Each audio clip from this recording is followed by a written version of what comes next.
ನಿಮಗೆಲ್ಲರಿಗೂ ಶುಭೋದಯಗಳು. ಭಕ್ತಿ ಸುಧಾ ಲಹರಿಗೆ ಸ್ವಾಗತ. ಒಂದು ಕ್ಷಣ ಇದ್ದ ಖುಷಿ ಇನ್ನೊಂದು ಕ್ಷಣ ಇರುವುದಿಲ್ಲ. ಇದು ನಮ್ಮ ಜೀವನ. ಬನ್ನಿ ಇಂದಿನ ಪಂಚಾಂಗದ ಬಗ್ಗೆ ನಾವು ತಿಳಿದುಕೊಳ್ಳೋಣ. ತಾರೀಕು 2/7/2024 ಮಂಗಳವಾರ. ಸಂವತ್ಸರ ಶ್ರೀ ಕ್ರೋಧೀನಾಮ ಸಂವತ್ಸರ.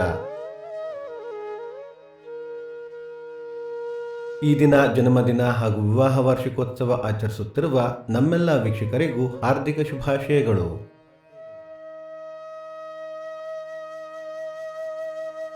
ದಿನಕ್ಕೊಂದು ಪ್ರಶ್ನೆಯಲ್ಲಿ ನೆನ್ನೆಯ ಪ್ರಶ್ನೆಗೆ ಉತ್ತರ ವಶಿಷ್ಠ. ಇಂದಿನ ಪ್ರಶ್ನೆ, ರಾಮ ರಾವಣರ ಯುದ್ಧ ಎಷ್ಟು ದಿವಸ ನಡೆಯಿತು? ದಯವಿಟ್ಟು ನಿಮ್ಮ ಉತ್ತರಗಳನ್ನು ಕಮೆಂಟ್ಗಳ ಮೂಲಕ ತಿಳಿಸಿ.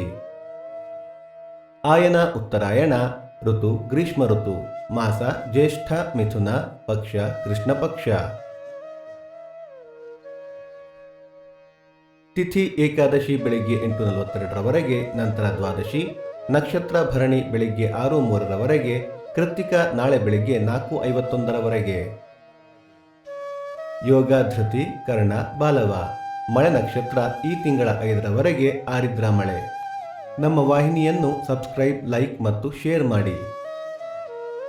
ಸೂರ್ಯೋದಯ ಬೆಳಿಗ್ಗೆ 6:02, ಸೂರ್ಯಾಸ್ತ ಸಂಜೆ 6:52, ಅಮೃತ ಘಳಿಗೆ ಮಧ್ಯಾಹ್ನ 12ರಿಂದ 1:30. ರಾಹುಕಾಲ ಮಧ್ಯಾಹ್ನ 3:02ರಿಂದ 4:32ರವರೆಗೆ, ಯಮಗಂಡ ಕಾಲ ಬೆಳಿಗ್ಗೆ 9:02ರಿಂದ 10:32ರವರೆಗೆ. ಈ ದಿನದ ವಿಶೇಷ, ಸರ್ವತ್ರ ಸಾರ್ವ ಯೋಗಿನಿ ಏಕಾದಶಿ, ಬುಧ ಜಯಂತಿ. ಜೂನ್ 23ರಿಂದ ಜುಲೈ 5 13 ದಿವಸಗಳ ಕ್ಷಯ ಪಕ್ಷ. ಈ ಪಕ್ಷದಲ್ಲಿ ಶುಭ ಕಾರ್ಯಗಳು ಮಾಡುವುದು ಪ್ರಶಸ್ತವಲ್ಲ. ಭಕ್ತಿ ಸುಧಾ ಲಹರಿಯ ಇಂದಿನ ಪಂಚಾಂಗದ ಕಾರ್ಯಕ್ರಮ ಮುಕ್ತಾಯವಾಯಿತು. ಮತ್ತೆ ನಾಳೆ ನಿಮ್ಮನ್ನು ಭೇಟಿಯಾಗುವೆ. ಅಲ್ಲಿಯ ತನಕ ಸರ್ವೇ ಜನ ಸುಖಿನೋ ಭವಂತು, ಸಮಸ್ತ ಸನ್ಮಂಗಳಾನಿ ಭವಂತು.